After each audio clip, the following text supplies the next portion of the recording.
What if the key to vitality isn't in your genes and diet alone, but in the microscopic power plants that shape your health every day? Imagine having a network of billions of tiny power plants throughout your body, each one making decisions that affect your energy, your cognitive function, and even your rate of aging. These aren't hypothetical future technologies. They're your mitochondria, and recent research suggests they're doing far more than just maintaining cellular energy. They're the fundamental orchestrators of your body's vitality, and they might hold the key to understanding everything from chronic fatigue to cellular aging. What we're discovering about these cellular powerhouses is revolutionizing our understanding of human health. And at the end of today's episode, I'll share my three-phase mitochondrial optimization plan you can implement for better energy and health. I'm Dr. Hilary Lynn, and today we'll be diving deep into mitochondria and how they impact our health and longevity. Mitochondria aren't just cellular batteries.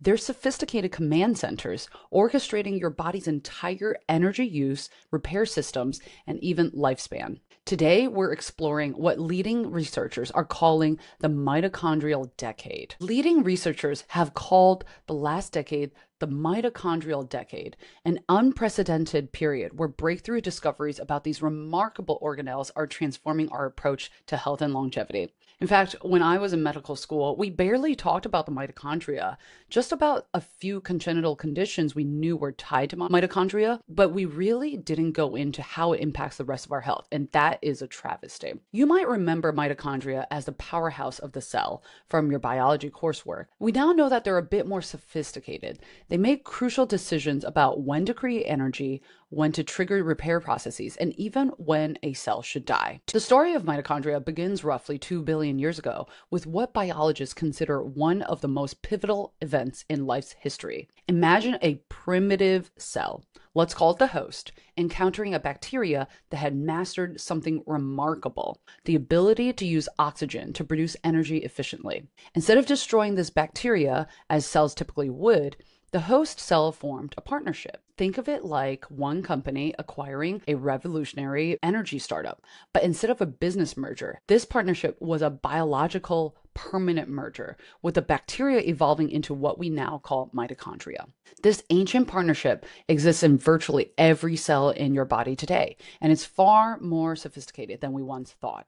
Mitochondria kept their own DNA separate from the DNA in your cell's nucleus, making them unique players in your cellular health. This is crucial because while your regular DNA comes from both parents, your mitochondrial DNA comes only from your mother. When mutations occur in this mitochondrial DNA, it's like having a glitch in your cellular power grid. It can lead to energy production issues that affect everything from your daily energy levels to how quickly your cells age. Your mitochondria form living networks that respond to everything from exercise to sleep patterns, acting as cellular sensors that fine-tune your body's energy systems. The role of mitochondria goes far beyond simple energy production. These organelles actually form dynamic networks within your cells. Imagine a living, breathing power grid that can adapt its energy output based on demand. They communicate with each other through signaling molecules, which are like chemical text messages that help coordinate energy production across your entire body. When you exercise, feel stressed, or even when you sleep, your mitochondria are constantly adjusting their activity to match your body's needs. Now let's explore how these microscopic power plants actually create the energy that fuels every thought, movement, and heartbeat you experience. Inside your cells, an engineering marvel is taking place that would make our most advanced technology look primitive. Right now, your mitochondria are performing a feat of chemical engineering that we still can't fully replicate in the lab.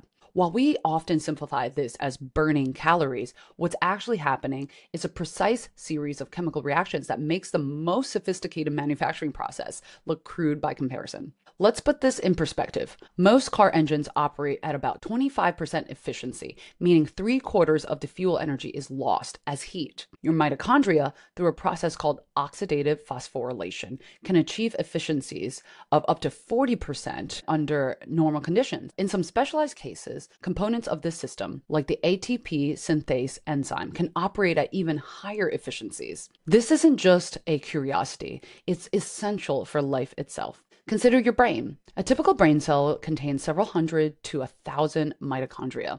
This dense concentration exists because your brain, while only 2% of your body weight, consumes about 20% of your body's energy. During intense activity, a single cell can use billions of ATP molecules, our cellular energy currency, every second. The scale of this energy production is staggering.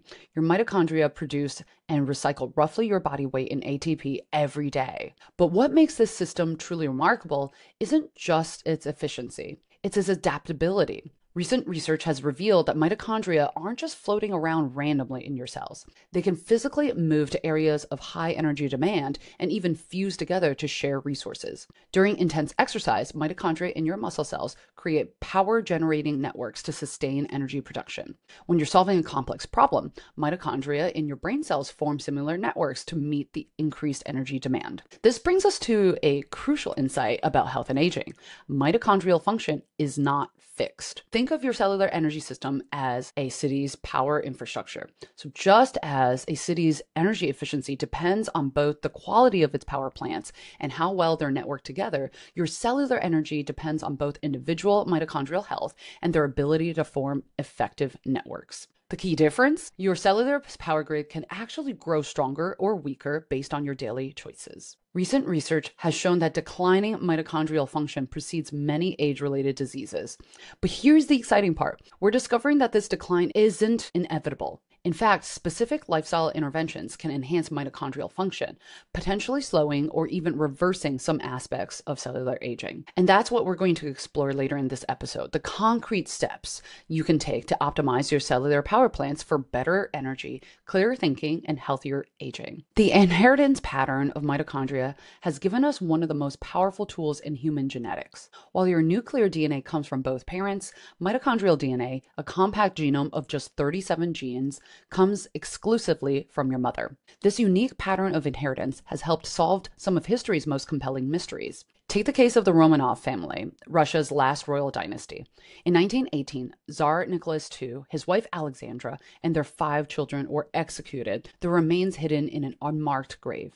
Decades later, when remains were discovered in the Ural Mountains, scientists faced the challenge. How can you definitively identify a royal family after more than 75 years? The answer lay in mitochondrial DNA. By comparing the mitochondrial DNA from the remains with that of living relatives of Queen Alexandra, including Prince Philip, scientists could confirm the identity of the royal family, finally bringing closure to a century-old historical mystery. But mitochondrial DNA has revealed even deeper mysteries. When researchers studied the mitochondrial DNA of modern humans, they discovered something remarkable. All modern humans can trace their maternal lineage back to a theoretical common ancestor who lived in Africa around 155,000 years ago, nicknamed Mitochondrial Eve. This doesn't mean that she was the only woman alive at the time, but rather that her maternal lineage is the only one that has survived unbroken to the present day. This same technique has revealed surprising insights into human migration patterns. For instance, analysis of mitochondrial DNA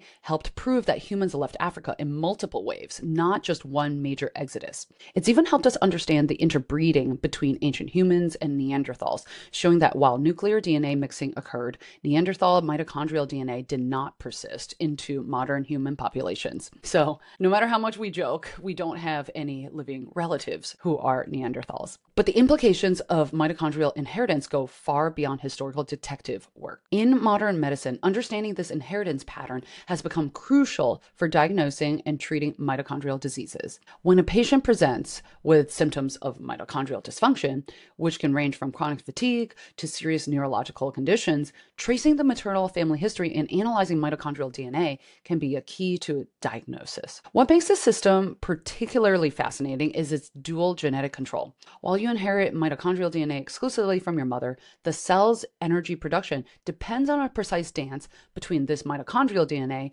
and the nuclear DNA from both parents. Your mitochondria produce over 90% of your cellular energy and play crucial roles in everything from calcium regulation to cellular quality control. This understanding has led to groundbreaking developments in reproductive medicine. So, in some cases, when mothers carry a mitochondrial disease, doctors can now use a technique called mitochondrial replacement therapy, sometimes called three-parent IVF, where the nuclear DNA from the mother's egg is transferred to a donor egg with healthy mitochondria. This is a bit controversial and hard to do, but it offers hope for preventing the transmission of devastating mitochondrial diseases. Now, let's explore how we can apply this knowledge more practically to much more common conditions that we worry about with our health. If you've ever experienced brain fog after a poor night's sleep, struggled to concentrate during stress, or noticed your mental clarity isn't what it used to be, you're experiencing the intimate connection between energy and brain function firsthand. What's happening in these moments goes far deeper than just feeling tired.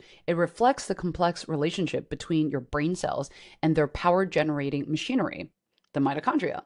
So here's what makes your brain's energy needs unique. Even though your brain cells make up only 2% of your body mass, your brain consumes about 20% of your body's energy. This extraordinary energy demand makes your brain particularly sensitive to any disruption in its power supply.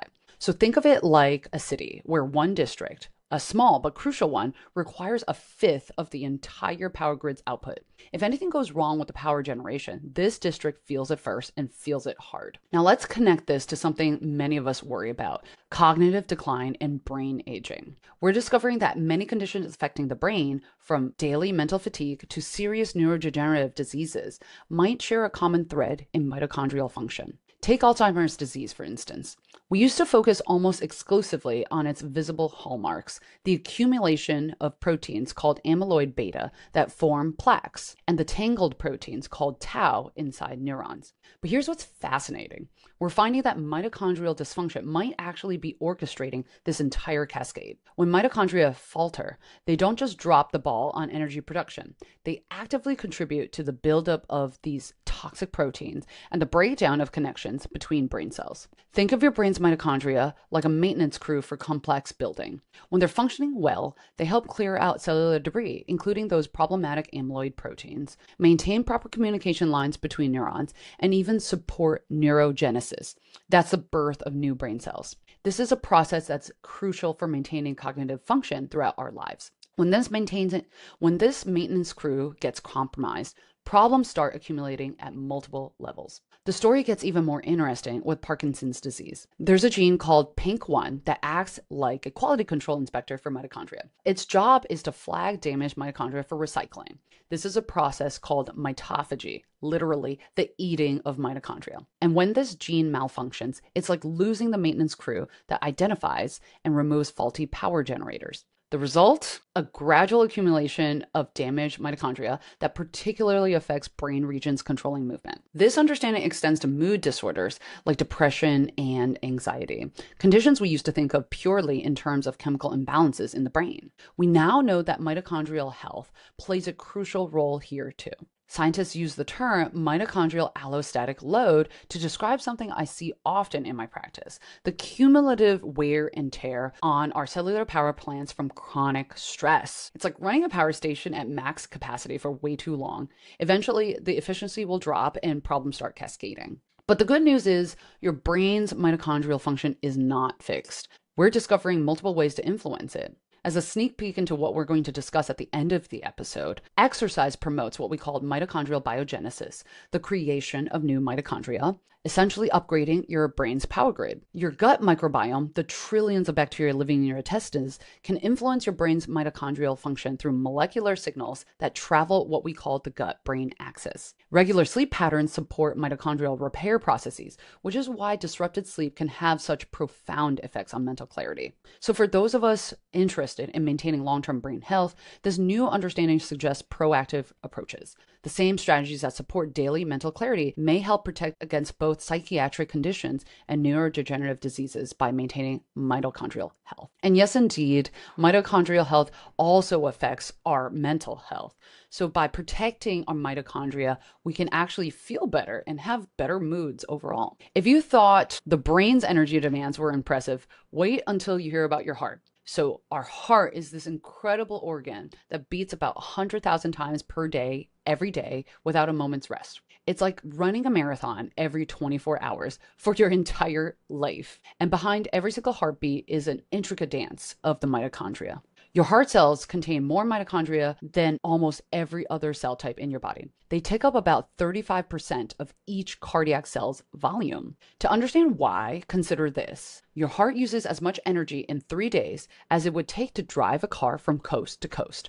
There's simply no room for energy inefficiency when you're powering an organ that can never ever take a break. And this is where the story gets fascinating. Heart disease often begins as an energy crisis, long before it becomes a plumbing problem. When cardiac mitochondria start to falter, they don't just produce less energy, they actually start producing more harmful compounds called reactive oxygen species, or ROS. Think of it like a power plant that not only generates less electricity, but also starts polluting the surrounding area. So let's walk through what happens. These reactive oxygen species trigger inflammation in your blood vessels and can damage the delicate inner lining, which we call the endothelium. When this happens, your blood vessels become stiffer and less responsive. It's like your circulatory system's pipes becoming both rigid and less able to adjust their diameter to match blood flow needs. Even more concerning is what happens in atherosclerosis, the buildup of plaque in your arteries. We're discovering that mitochondrial dysfunction in key immune cells called macrophages can transform them from protective cleanup crews into inflammatory troublemakers. Instead of clearing out cholesterol from developing plaques, these compromised cells start contributing to the problem. This is where some remarkable new treatments come in. Take SGLT2 inhibitors, for example. These are a class of diabetes medications that are revolutionizing how we treat heart failure. We now know that they work in part by improving mitochondrial function in heart cells. They help enhance something called mitochondrial bioenergetics, essentially making your cellular power plants more efficient, while also promoting the removal of damaged mitochondria through a process called mitophagy. But perhaps the most intriguing discovery is about fasting's effects on heart health. Intermittent fasting appears to trigger a kind of cellular recycling program that helps clear out the damaged mitochondria and generate new ones. However, and this is crucial, timing matters. During acute stress, like a heart attack, being in a fasted state can actually make things worse because it forces the heart to rely more heavily on fat burning, which isn't as efficient as glucose during oxygen-limited conditions. Your heart also has a fascinating protective mechanism called cardiac preconditioning. When your mitochondria are healthy, they can help heart cells adapt to and survive challenges like reduced blood flow. It's like having a sophisticated backup power system that not only kicks in during emergencies, but actually helps your heart cells become more resilient over time. And for all of us interested in prevention, this mitochondrial perspective offers precise targets. Regular exercise, for instance, activates a protein called PGC1 alpha, which acts as a general contractor for the mitochondria quality control. It coordinates the building of new mitochondria while also enhancing the production of nitric oxide, a molecule that helps our blood vessels stay healthy and flexible. The future of heart disease treatment is likely to focus increasingly on these energy-related mechanisms. Imagine therapies that could not just manage symptoms, but actually could rejuvenate your heart's power grid, reduce inflammatory pollution, and enhance its natural protective mechanisms. And perhaps the most important lesson is that heart health isn't just about keeping your arteries clear. It's about maintaining the remarkable energy system that keeps this vital organ functioning. By understanding and supporting our cardiac mitochondria, we're not just preventing disease, we're enhancing our heart's natural resilience. Now I want to talk about something I'm seeing more and more in my practice. There's so many patients now struggling with profound fatigue that seems to impact every aspect of their lives. What's fascinating is how conditions like long COVID are teaching us entirely new lessons about cellular energy production, lessons that can help explain everything from chronic fatigue to sleep disorders. Let me break down what happens in long COVID because it helps explain how our energy systems work and how they can fail. So remember, in our cells, we've got thousands of mitochondria. When scientists look at the mitochondria of long COVID patients under powerful microscopes, they see something really alarming. These normally efficient factories appear swollen with their internal structure called cristae. Those folded membranes where energy production happens completely disrupted. Think of your mitochondria like miniature power stations with multiple assembly lines. The main energy production process is oxidative phosphorylation, and it's like a highly efficient production line that turns nutrients and oxygens into ATP, which is like the body's electricity. But the virus does something fascinating and troubling. It forces our cells to switch from this efficient process to something called glycolysis. Imagine switching from a modern automated factory to something much more primitive, less efficient, like manual pedaling on a bike. This happens because viral proteins, think of them as hostile takeover agents, directly interfere with your mitochondria in a few different ways. First, they increase production of what we call reactive oxygen species, essentially toxic byproducts. It's like a power plant suddenly producing much more pollution than energy. 2, they disrupt something called calcium signaling. So imagine the communication system between power plants breaking down so they can't coordinate their activity properly. 3, they alter the mitochondrial membrane potential. So think of this like the voltage difference that drives our energy production. It's similar to having unstable voltage in an electrical grid. What's particularly interesting is that certain populations are more vulnerable to mitochondrial disruption. We've noticed, for example, that young males show particularly reduced capacity for fat oxidation.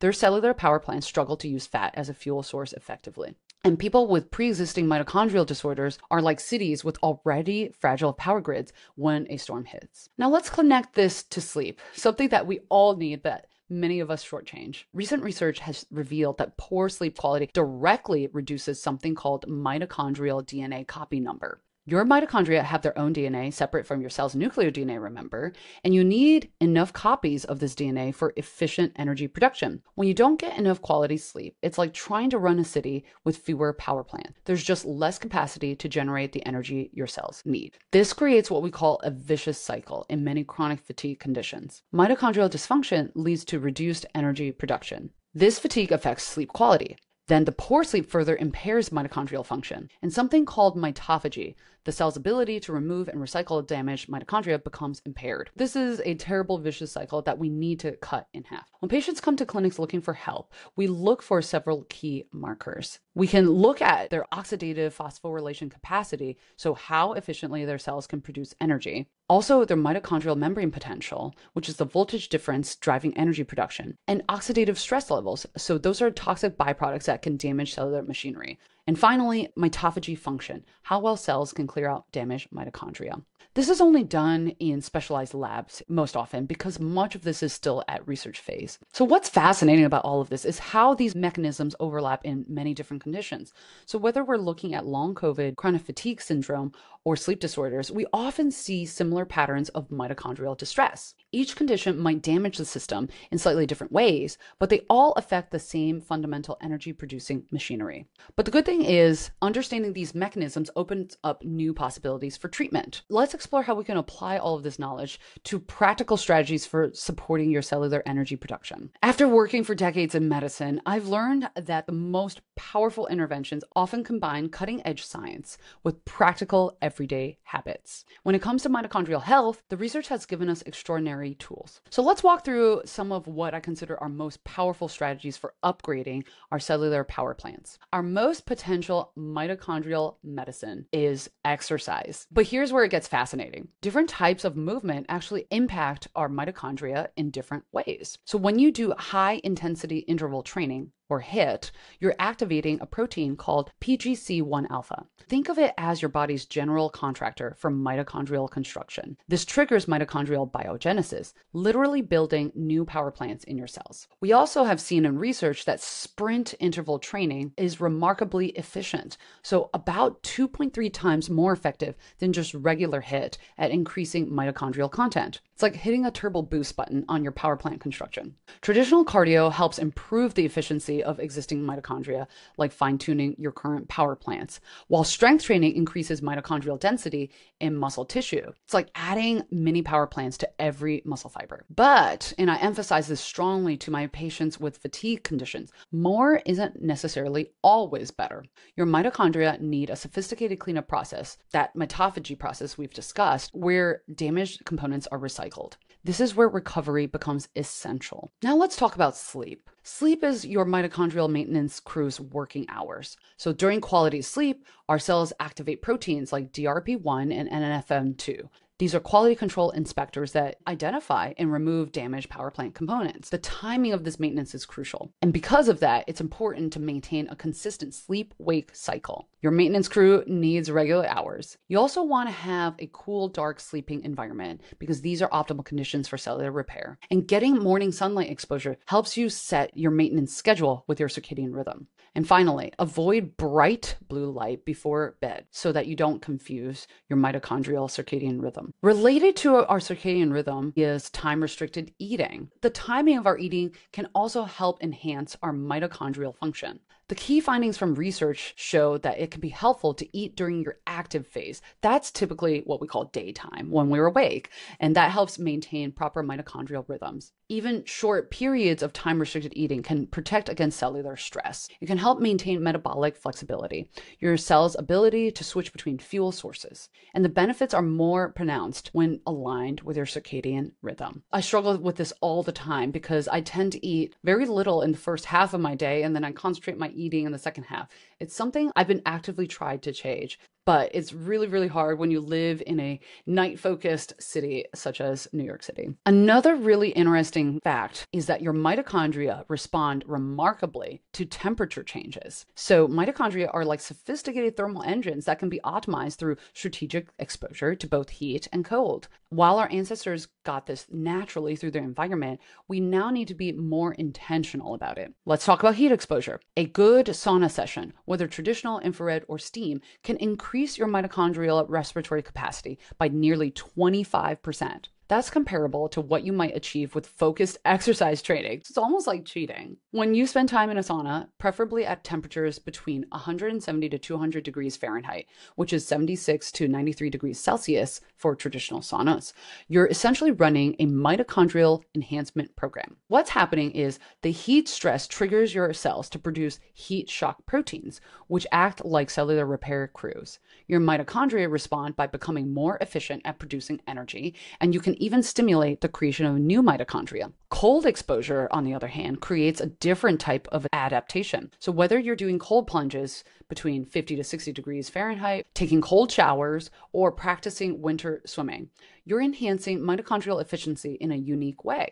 So cold exposure forces your mitochondria to become more efficient at producing heat through a process called uncoupling. But here's where timing becomes crucial. While both heat and cold are beneficial, how you combine them matters. I recommend people to try something like this protocol out. So start with heat exposure to prime your systems. So 5 minutes at the very least, up to 20 minutes if you're trained in a sauna.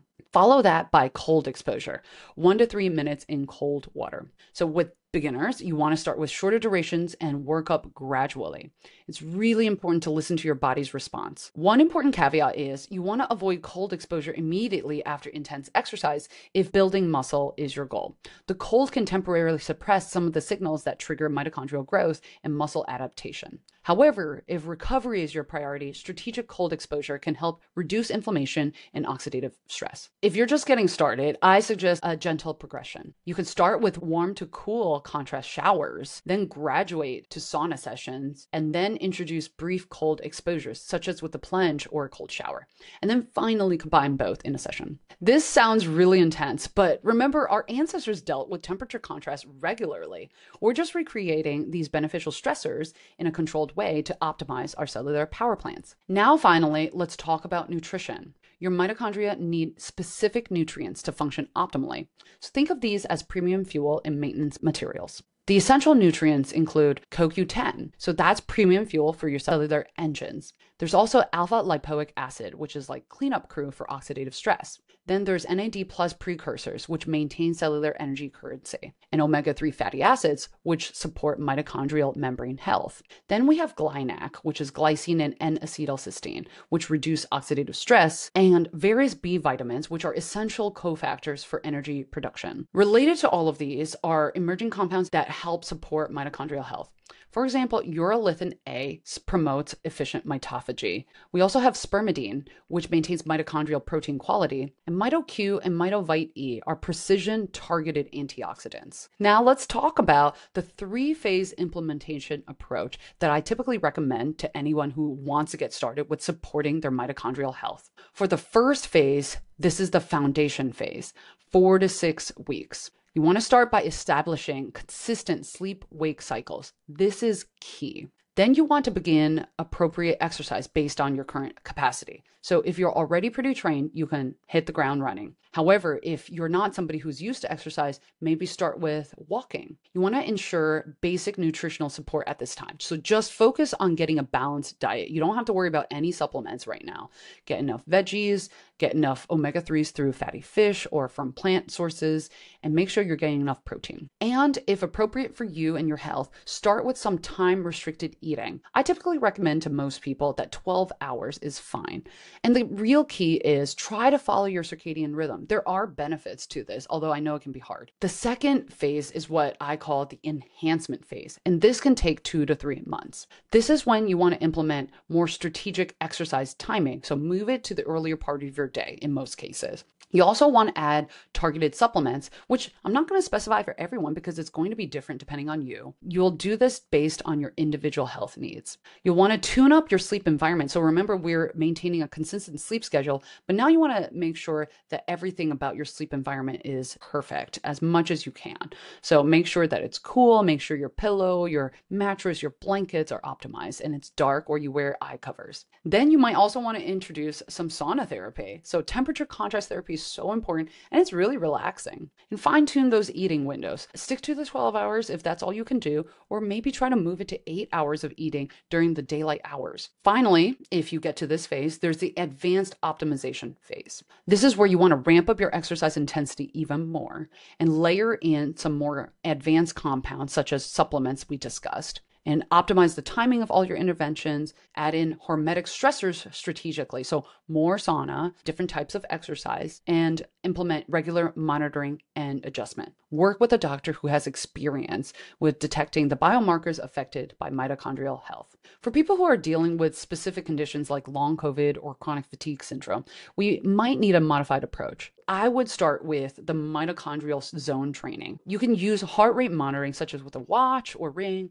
to stay within an aerobic threshold. You want to begin with gentle movement and very gradually progress. For this population especially, you can prioritize sleep quality above all else. And you probably want to also tack on the supplements, the basic first, and then some more advanced targeted ones. Be gentler also with time-restricted eating because you may need greater support from adequate nutrition. And consider gentler forms of temperature contrast. Remember, it's not a standard solution for everybody. You want to start where your body is ready to start. You don't want to push it too hard all at once. That is a mistake and can lead to greater damage long term. Just as a city's power grid needs constant maintenance and thoughtful upgrades, your mitochondria need consistent, informed support.